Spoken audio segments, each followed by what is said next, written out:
Karena semua kejahatannya tak boleh tidak akan berhamburan dari lidah musuh itu. Jalan keempat, bahwa ia bercampur baur dengan manusia. Semua yang dilihatnya tercela di antara orang banyak itu, maka hendaklah dicarinya pada dirinya sendiri dan disandarkannya kepadanya. Sesungguhnya orang mukmin itu, cermin orang mukmin. Lalu melihat dari kekurangan orang lain, akan kekurangan dirinya.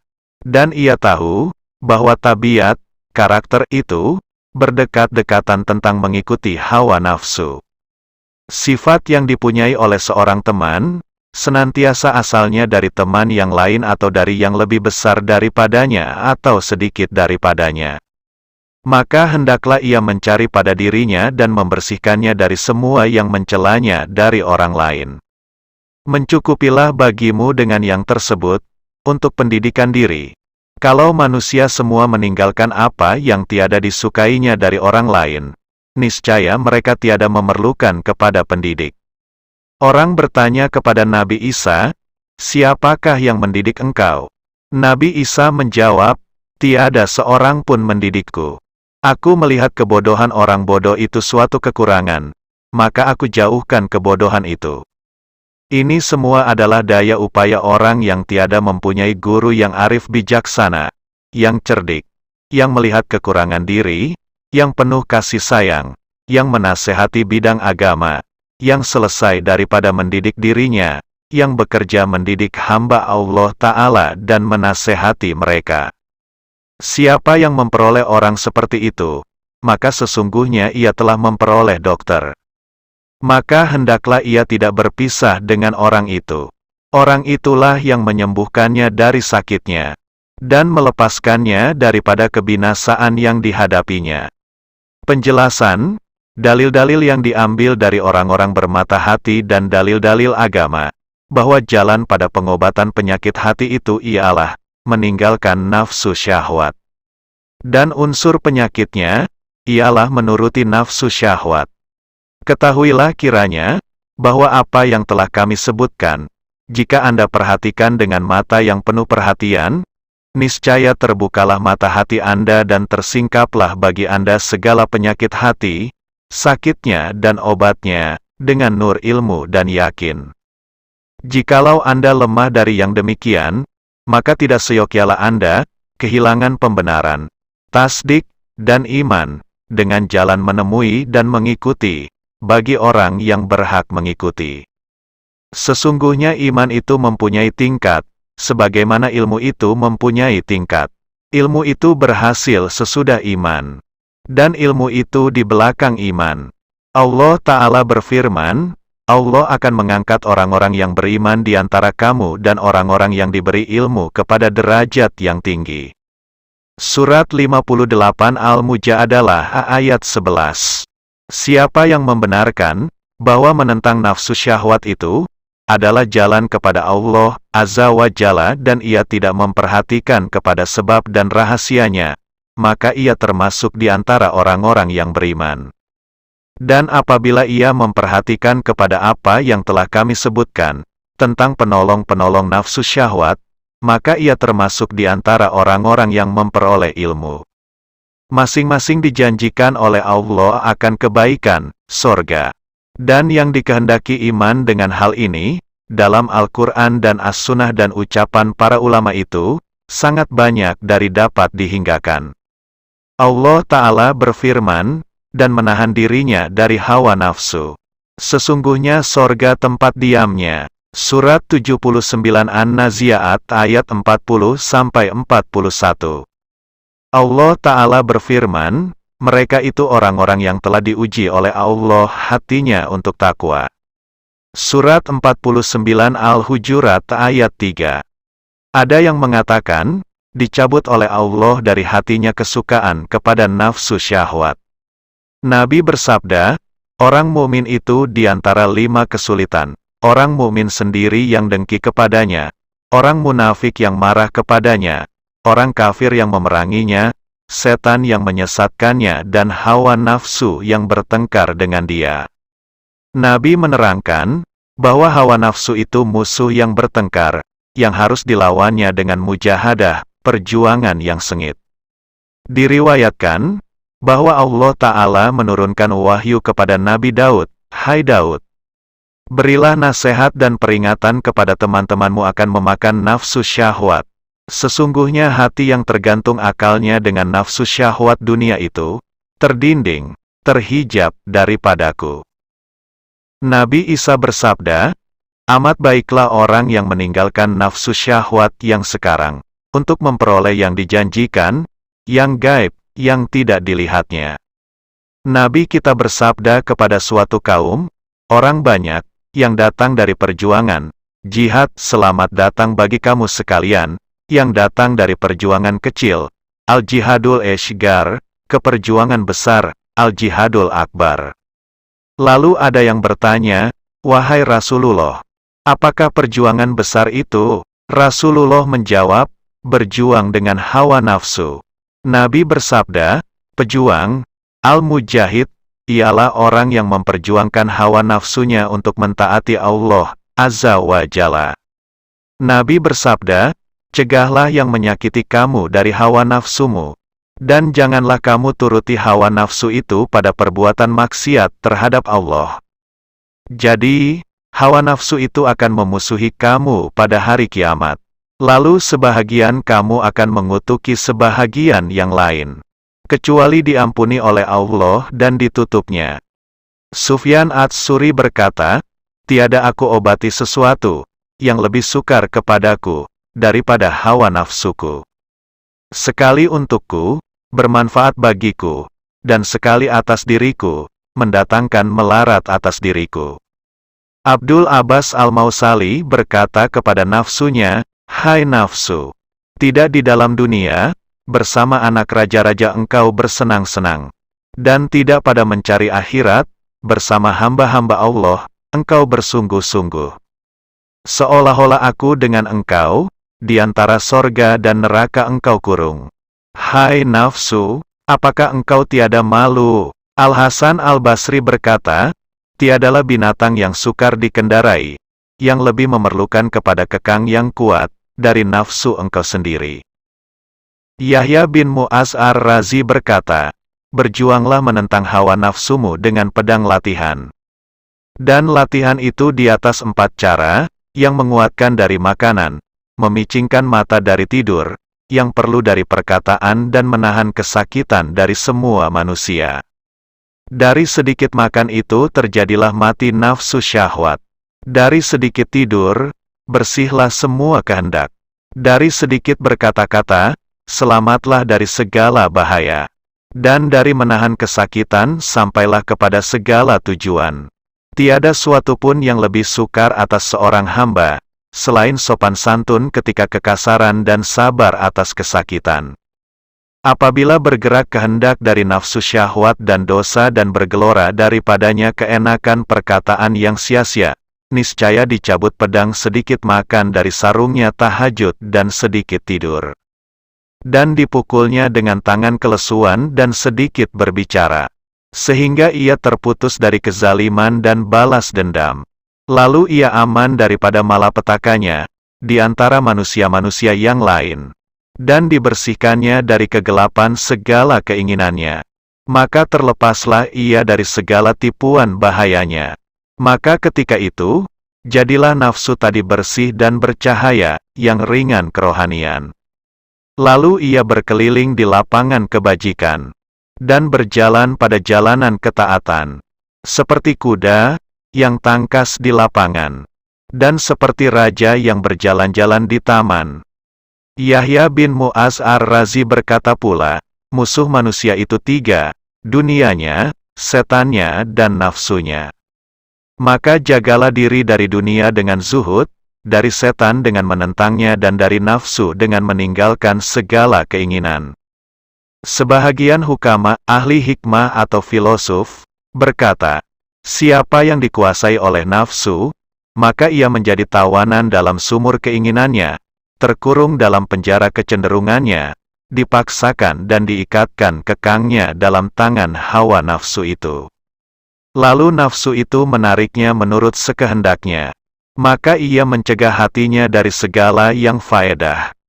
Ja'far bin Hamid berkata, telah sepakat para ulama dan hukama, bahwa nikmat akhirat tidak akan diperoleh, kecuali dengan meninggalkan nikmat dunia. Abu Yahya Al-Warraq berkata, siapa yang merelai anggota-anggota badannya dengan nafsu syahwat, maka ia telah menanamkan dalam hatinya pohon penyesalan. Wahib bin Al-Wad berkata, apa yang berlebih dari roti, maka itu nafsu syahwat. Dan ia berkata pula, siapa yang mencintai nafsu syahwat dunia, maka hendaklah ia bersiap untuk kehinaan. Diriwayatkan, bahwa perempuan pembesar itu, tempat Nabi Yusuf pada mulanya di Mesir, berkata kepada Nabi Yusuf, sesudah Nabi Yusuf memiliki gudang kekayaan bumi dan perempuan pembesar itu duduk di tepi jalan. Pada hari berjalannya rombongan Yusuf dan adalah Yusuf berkendaraan dalam rombongan, yang jumlahnya kira-kira 12.000 para pembesar kerajaannya, Maha Suci Tuhan yang menjadikan raja-raja menjadi budak, disebabkan perbuatan maksiat. Dan menjadikan budak menjadi raja, disebabkan ketaatannya kepada Tuhan. Sesungguhnya sifat rakus dan nafsu syahwat, menjadikan raja-raja itu menjadi budak. Dan demikianlah balasan terhadap orang-orang yang berbuat kerusakan. Sabar dan takwa itu menjadikan budak menjadi raja. Lalu Yusuf menjawab, sebagaimana diterangkan oleh Allah Ta'ala, dalam kitab suci Al-Quran, Surat Yusuf ayat 90, sesungguhnya, barang siapa yang menjaga dirinya dari kejahatan dan berhati teguh, sabar, maka sesungguhnya Allah tidak akan menyia-nyiakan pahala orang-orang yang berbuat kebaikan. Al-Junaid berkata, pada suatu malam aku tidak tidur. Lalu aku bangun mengerjakan salat wiridku. Maka aku tiada memperoleh halawah, kemanisan iman, yang sudah aku peroleh sebelumnya. Lalu aku ingin tidur, tetapi aku tidak mau tertidur. Lalu aku duduk, maka aku tidak sanggup duduk. Lalu aku keluar, tiba-tiba terlihat seorang laki-laki terbungkus dalam baju bulu, tercampak di atas jalan. Tatkala ia merasa dengan kedatanganku, lalu ia berkata, hai Abul Qasim, telah tiba saatnya kepadaku. Lalu aku menjawab, wahai tuanku, dengan tidak ada perjanjian lebih dahulu. Lalu orang itu menjawab, ada. Aku telah bermohon pada Allah Azza wa Jalla, bahwa ia menggerakkan hatimu untukku. Lalu aku menjawab, sesungguhnya Allah Ta'ala telah berbuat demikian. Apa hajat Tuan hamba? Orang itu menjawab, kapankah penyakit nafsu itu menjadi obatnya? Lalu aku menjawab, apabila nafsu itu menentang keinginannya. Orang itu lalu menghadapkan kata-katanya kepada nafsunya, seraya berkata, dengarlah. Dengan ini, telah aku jawab kepada engkau 7 kali. Tetapi engkau enggan mendengarnya, kecuali dari Al-Junaid. Nah, sekarang engkau telah mendengar daripadanya. Kemudian orang itu pergi dan aku tidak mengenalnya. Yazid Ar-Rakashi berkata, untukmu air dingin di dunia, tidak untukku. Mudah-mudahan aku memperolehnya di akhirat nanti. Seorang laki-laki bertanya kepada Umar bin Abdul Aziz, kapankah aku berbicara? Umar bin Abdul Aziz menjawab, apabila engkau ingin diam. Orang itu bertanya lagi, kapankah aku diam? Umar menjawab, apabila engkau ingin berbicara. Ali berkata, siapa yang ingin kepada sorga, niscaya ia melupakan nafsu syahwatnya di dunia. Adalah Malik bin Dinar berjalan-jalan di pasar. Apabila ia melihat sesuatu yang diingininya, lalu ia berkata kepada nafsunya, sabarlah. Demi Allah, aku tiada melarang engkau, melainkan karena kemuliaan engkau atas diriku. Jadi, telah sepakat para ulama dan hukama, bahwa tiada jalan kepada kebahagiaan akhirat, selain dengan mencegah nafsu dari keinginan dan menentang segala nafsu syahwat. Maka percaya dengan ini, wajib. Adapun ilmu penguraian tentang nafsu syahwat yang ditinggalkan dan yang tidak ditinggalkan itu, tidak dapat diketahui, selain dengan apa yang telah kami sebutkan dahulu. Hasil latihan dan rahasianya ialah bahwa nafsu itu tidak mencari kesenangan dengan sesuatu yang tidak akan diperoleh nanti di dalam kubur, kecuali sekadar perlu. Maka itu terbatas kepada makan, kawin, pakaian, tempat tinggal dan semua yang diperlukan, sekedar hajat dan penting. Maka sesungguhnya, kalau ia sudah memperoleh kesenangan dengan sesuatu, niscaya melekat dan hatinya jinak kepadanya. Apabila ia telah mati, maka ia bercita-cita kembali ke dunia, disebabkan sesuatu tadi. Tiada bercita-cita kembali ke dunia, selain orang yang tiada memperoleh keuntungan di akhirat dalam suatu hal pun. Dan tiada terlepas dari yang demikian, selain bahwa hati itu sibuk dengan marifah, ilmu mengenal Allah, cinta, bertafakur, berfikir, dan sepenuh hati kepada Allah. Tiada tenaga untuk yang demikian, selain dengan bantuan Allah. Dan ia singkatkan dari dunia, kepada apa yang menolak segala penghalang zikir dan pikiran saja. Siapa yang tidak sanggup di atas hakikat yang demikian, maka hendaklah didekatinya. Manusia padanya 4 macam. Pertama, orang yang terbenam hatinya dengan mengingati zikir kepada Allah. Ia tiada menoleh kepada dunia, selain pada yang penting untuk penghidupan. Orang ini termasuk orang-orang sidikin, dan tiada sampai kepada tingkat ini, selain dengan latihan panjang dan sabar atas segala keinginan pada waktu yang lama. Kedua, orang yang telah terbenam dunia dalam hatinya, dan tiada lagi tinggal zikir kepada Allah Ta'ala dalam hatinya, selain dari sekadar pembicaraan diri, haditsin nafsi, di mana ia menyebutkannya dengan lidah, tidak dengan hati. Orang ini termasuk orang-orang yang binasa. Ketiga, orang yang berbuat untuk dunia dan agama. Akan tetapi yang banyak pada hatinya, ialah agama. Maka orang ini tak boleh tidak datang di neraka. Tetapi ia bebas dari neraka dengan segera, menurut banyak zikirnya kepada Allah Ta'ala dalam hatinya. Keempat, orang yang berbuat dengan dunia dan agama bersama-sama, tetapi lebih banyak dunia dalam hatinya. Orang ini lama tinggalnya di neraka, tetapi tiada mustahil ia akan keluar dari neraka, karena kuat zikirnya kepada Allah Ta'ala dalam hatinya dan mantapnya zikir itu dalam lubuk hatinya.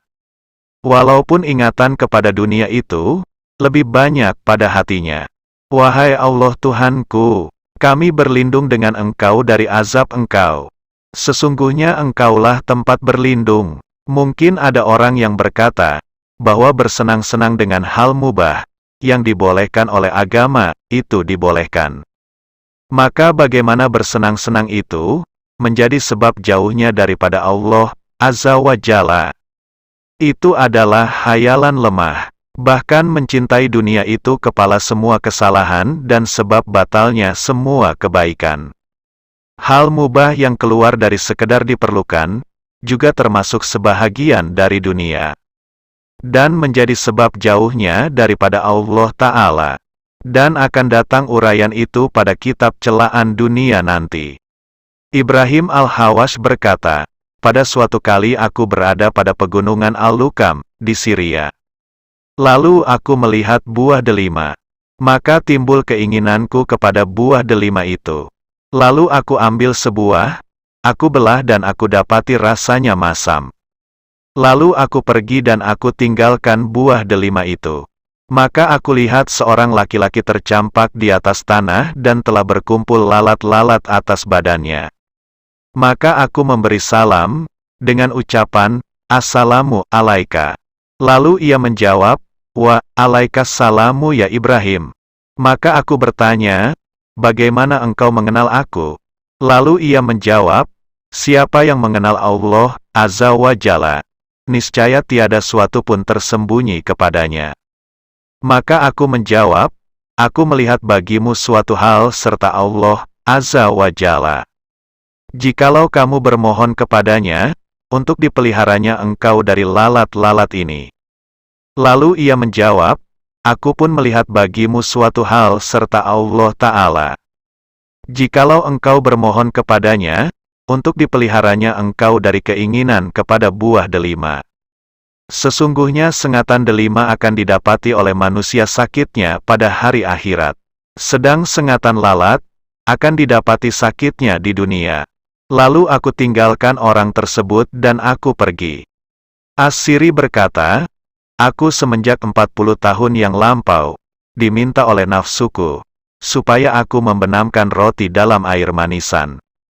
Maka aku tidak makan roti yang demikian itu. Jadi, tidak mungkin memperbaiki hati untuk menempuh jalan akhirat, sebelum nafsu dilarang bersenang-senang dengan hal mubah. Sesungguhnya nafsu, apabila tidak dilarang dari sebahagian hal-hal mubah, niscaya nafsu itu loba pada hal-hal yang terlarang. Siapa yang bermaksud memelihara lidahnya daripada mengumpat dan kata-kata yang tidak perlu, maka menjadi haknya, bahwa ia harus diam, selain dari zikir kepada Allah Ta'ala dan hal-hal yang penting pada agama. Sehingga matilah keinginannya berkata-kata, ia tidak berkata-kata, selain yang benar. Lalu diamnya itu adalah ibadah dan perkataannya pun adalah ibadah. Manakala mata membinasakan melemparkan pandangannya kepada tiap-tiap sesuatu yang baik, niscaya mata itu tidak menjaga pandangannya kepada apa yang tidak halal. Begitu pula keinginan-keinginan yang lain. Karena yang dia ingini akan yang halal, barang itu pulalah yang dia ingini akan yang haram. Keinginan, syahwat itu satu. Dan haruslah kepada hamba Allah, mencegahnya dari yang haram. Kalau syahwat, keinginan, itu tidak dibiasakan terbatas kepada syahwat. Keinginan, sekedar yang penting, maka syahwat, keinginan, itu akan mengalahkannya. Inilah salah satu bahaya hal-hal yang mubah, dibolehkan. Dan di sebaliknya terdapat bahaya-bahaya besar, yang lebih besar dari yang tersebut tadi. Yaitu, nafsu itu gembira dengan bersenang-senang di dunia. Ia cenderung kepada dunia dan merasa tentram kepada dunia, dengan kegembiraan dan kesalahan. Sehingga nafsu itu menjadi mabuk, seperti orang mabuk yang tidak sembuh dari kemabukannya. Kesenangan duniawi itu racun yang membunuh, yang mengalir dalam urat. Lalu keluarlah dari hati, ketakutan, kegundahan, ingatan kepada mati dan huru-hara hari kiamat. Inilah yang dinamakan mati hati. Allah Ta'ala berfirman, mereka rela dengan kehidupan yang dekat, dunia, dan sudah merasa tentram dengan itu. Surat 10 Yunus ayat 7. Allah Ta'ala berfirman, sedangkan kesukaan kehidupan dunia ini dibandingkan dengan akhirat, hanyalah sementara waktu. Surat 13 Ar-Ra'd ayat 26. Allah Ta'ala berfirman, ketahuilah olehmu, bahwa kehidupan dunia itu hanyalah permainan dan senda gurau, perhiasan dan bermegah-megah antara sesama kamu, berlomba banyak kekayaan dan anak-anak, perumpamaannya bagai hujan, yang menakjubkan orang-orang kafir, melihat tumbuh tanamannya, kemudian itu menjadi kering dan engkau lihat kuning warnanya, lalu menjadi hancur. Dan di hari akhirat siksa yang sangat keras, untuk orang yang bersalah, dan ampunan dari Tuhan dan keridaan, untuk orang yang mengerjakan kebaikan. Dan kehidupan dunia ini hanyalah kesenangan tipuan semata. Surat 57 Al-Hadid ayat 20. Semua yang tersebut itu adalah celaan kepada dunia. Kita bermohon kepada Allah akan keselamatan. Maka orang-orang yang berhati teguh kuat, mencoba hatinya mendatangi dunia pada waktu senang. Lalu mereka memperoleh hatinya kesat dan liar, jauh daripada memperoleh bekas pada mengingati Allah dan hari akhirat. Dan mereka mencoba hatinya pada waktu sedih.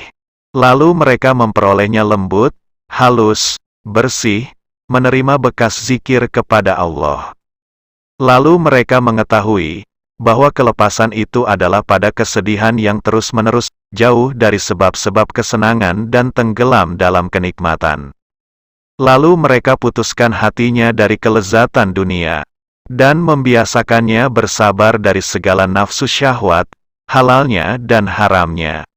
Mereka mengetahui bahwa yang halal itu ada perhitungan, yang haram itu ada siksaan, dan yang meragukan di antara keduanya itu ada celaan, yaitu semacam azab juga.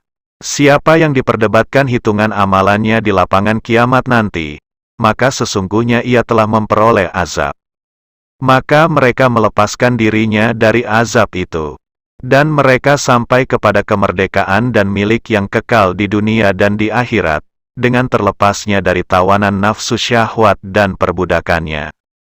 Dan hati jinak dengan zikir kepada Allah Azza wa Jalla dan sibuk dengan mentaatinya.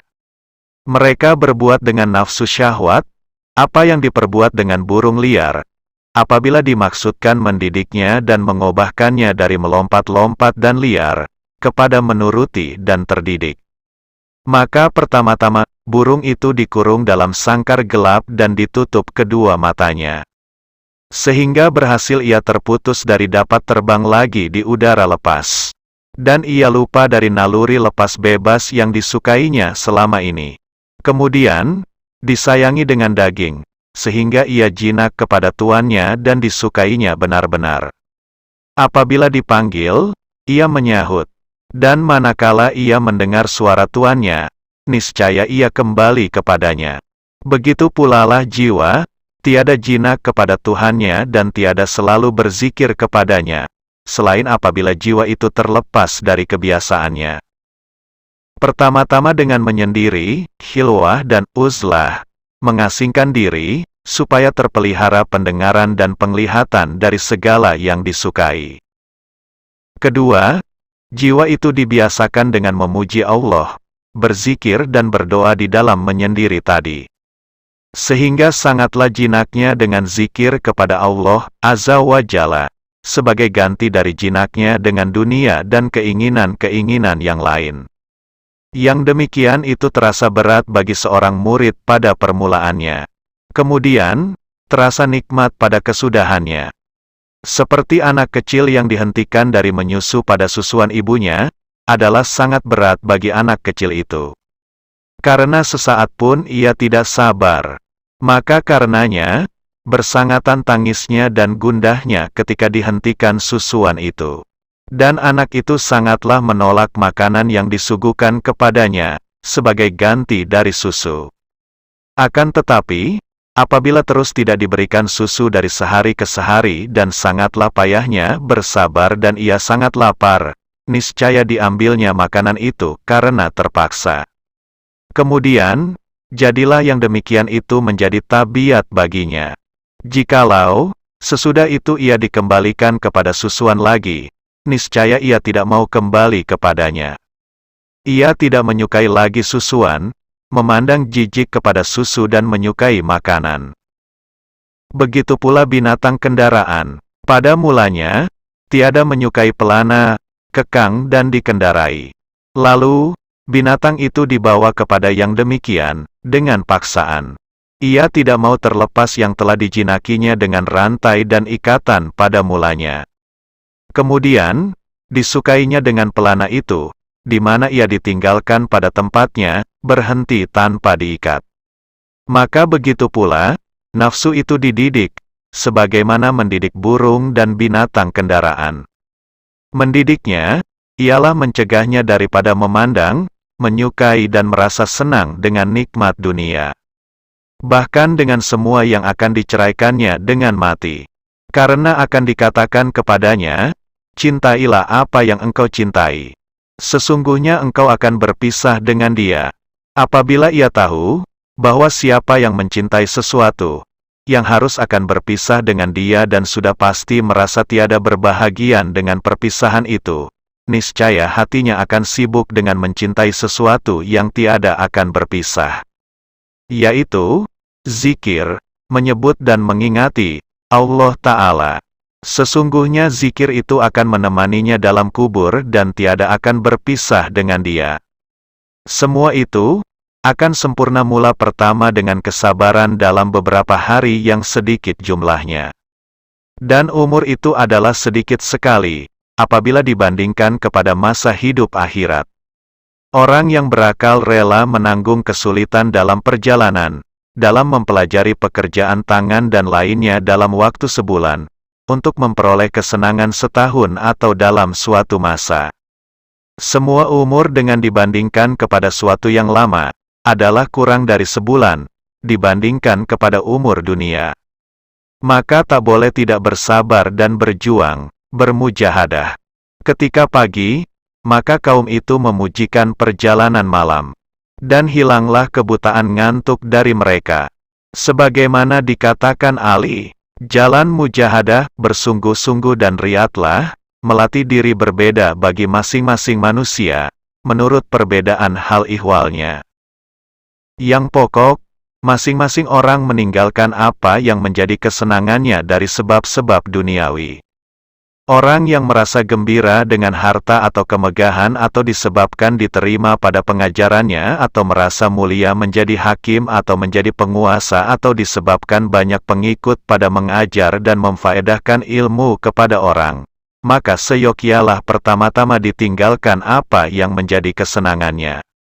Karena jikalau ia dilarang dari sesuatu yang demikian dan dikatakan kepadanya, pahalamu di akhirat, yang tiada berkurang dengan larangan itu, maka ia tiada merasa senang yang demikian dan merasa pedih hatinya. Maka orang itu termasuk di antara orang yang menyenangi dengan kehidupan duniawi dan merasa tentram dengan itu. Hal yang demikian membinasakan dirinya. Kemudian, apabila ia meninggalkan sebab-sebab kesenangan, maka hendaklah ia mengasingkan diri dari manusia.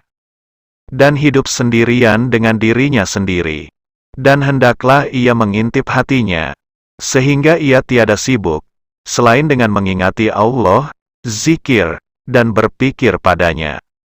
Dan hendaklah ia mengintip tentang nafsu syahwat dan bisikan, was-was, yang tampak pada dirinya. Sehingga dicegahnya materi tersebut manakala muncul. Karena tiap-tiap bisikan itu mempunyai sebab. Dan bisikan itu tidak akan hilang, selain dengan memotong sebab itu dan hubungannya. Hendaklah selalu berbuat demikian selama umur masih ada. Dan perjuangan, jihad, itu tiada akhirnya, selain dengan datangnya mati. Penjelasan, tanda-tanda kebagusan akhlak. Ketahuilah kiranya, bahwa tiap-tiap manusia itu, tiada mengetahui dengan kekurangan dirinya. Apabila ia berjuang menentang nafsunya, dengan perjuangan sedikit saja, sehingga ia meninggalkan kekejian-kekejian perbuatan maksiat, kadang-kadang lalu ia menyangka sendiri, bahwa ia telah membersihkan dirinya dan membaguskan akhlaknya. Dan merasa tidak perlu lagi mujahadah, bersungguh-sungguh. Dari itu, maka tak boleh tidak dijelaskan tanda kebagusan akhlak. Sesungguhnya kebagusan akhlak itu ialah iman, dan keburukan akhlak itu ialah nifak, sifat orang munafik. Allah Ta'ala menyebutkan sifat-sifat orang mukmin dan orang munafik dalam kitabnya. Dan sifat-sifat itu pada jumlahnya adalah buah, hasil, kebagusan akhlak dan keburukan akhlak. Maka marilah kami kemukakan sebahagian dari yang demikian, untuk diketahui tanda kebagusan akhlak. Allah Ta'ala berfirman, sesungguhnya beruntunglah orang-orang yang beriman itu. Mereka yang khusyuk dalam sembahyangnya, dan yang menjauhkan diri dari perkataan yang kotor, dan yang mengerjakan perbuatan suci, membayarkan zakat dan bersedekah, dan yang menjaga kehormatannya, tidak melepaskan syahwatnya, melainkan kepada istrinya atau kepunyaan tangan kanannya, sahaya perempuan. Maka sesungguhnya mereka itu tiada tercela. Tetapi, orang-orang yang mencari selain dari itu, maka merekalah orang-orang yang melanggar batas. Dan orang beriman dan beruntung juga, orang-orang yang memelihara kepercayaan yang diberikan kepadanya serta janji yang dibuatnya. Dan yang menjaga sembahyangnya, itulah orang-orang yang mempusakai. Surat 23 Al-Mu'minun ayat 1-10. Allah berfirman, orang-orang yang taubat kepada Allah, orang-orang yang menyembah Allah, orang-orang yang memuji Allah, orang-orang yang berpuasa, orang-orang yang ruku, orang-orang yang sujud, orang-orang yang menyuruh mengerjakan perbuatan baik, orang-orang yang melarang mengerjakan kejahatan dan orang-orang yang menjaga batas-batas, aturan Allah. Sampaikanlah berita gembira kepada orang-orang yang beriman. Surat 9 At-Taubah ayat 112. Allah Azza wa Jalla berfirman, sebenarnya orang-orang yang beriman itu, ialah mereka yang ketika disebut nama Allah, hatinya penuh ketakutan dan apabila dibacakan kepadanya keterangan-keterangannya, bertambah keimanannya karena itu dan mereka menyerahkan dirinya kepada Tuhannya. Mereka tetap mengerjakan salat dan membelanjakan sebahagian dari rezeki yang kami berikan kepada mereka. Itulah orang-orang yang sebenarnya beriman. Surat 8 Al-Anfal ayat 2-4. Allah Ta'ala berfirman, yang artinya, dan hamba-hamba Tuhan yang Maha Pemurah, ialah mereka yang berjalan di bumi dengan sopannya dan apabila orang-orang yang bodoh menghadapkan perkataan kepadanya, dijawabnya, selamat. Dan mereka yang pada malam hari menyembah Tuhan, sujud dan berdiri. Dan mereka yang berkata, wahai Tuhan kami, jauhkanlah kiranya dari kami siksaan neraka. Sesungguhnya siksaan neraka itu memilukan hati. Sesungguhnya itulah kediaman dan tempat tinggal yang amat buruk. Dan mereka itu, apabila membelanjakan hartanya, tiada melampaui batas dan tiada pula bersifat kikir, tetapi pertengahan antara keduanya. Dan mereka itu tiada menyeru Tuhan yang lain di samping Allah dan tidak membunuh jiwa yang dilarang oleh Allah, membunuhnya, melainkan untuk keadilan dan mereka tiada melakukan perzinaan. Dan siapa yang mengerjakan semua itu, niscaya akan menemui hukuman. Kepadanya akan diperlipat gandakan siksaan pada hari kiamat dan mereka tetap di sana dalam keadaan terhina. Kecuali orang yang telah kembali, taubat, dan mengerjakan perbuatan baik, maka kejahatan orang-orang itu diganti oleh Allah dengan kebaikan. Dan Allah itu Maha Pengampun dan Maha Penyayang. Dan orang yang kembali, taubat, dan mengerjakan perbuatan baik itu, maka sesungguhnya dia kembali kepada Allah dengan diterima baik. Dan mereka yang tidak mau menjadi saksi palsu dan apabila melampaui perkara yang omong kosong, mereka berlalu dengan hormatnya. Dan mereka itu, apabila diberi peringatan dengan ayat-ayat Tuhan, mereka tiada bersikap menulikan telinga dan membutakan mata. Dan mereka itu berkata, wahai Tuhan kami, kurniakanlah kepada istri kami dan turunan menjadi cahaya mata dan jadikanlah kami pemimpin bagi orang-orang yang memelihara dirinya dari kejahatan.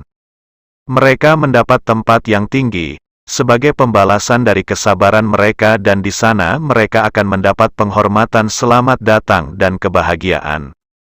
Mereka kekal di sana, alangkah baik kediaman dan tempat tinggalnya.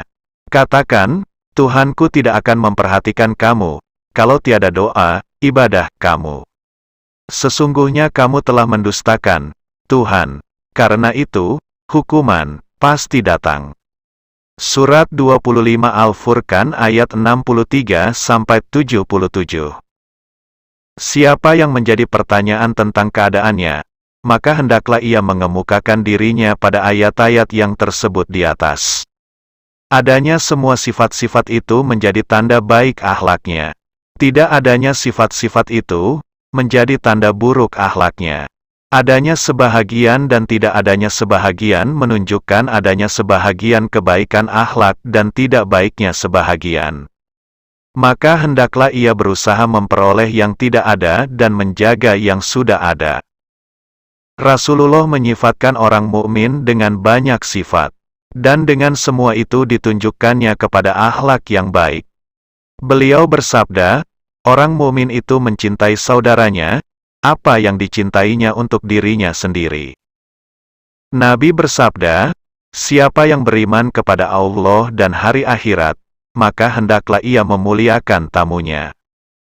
Nabi bersabda, siapa yang beriman kepada Allah dan hari akhirat, maka hendaklah ia memuliakan tetangganya.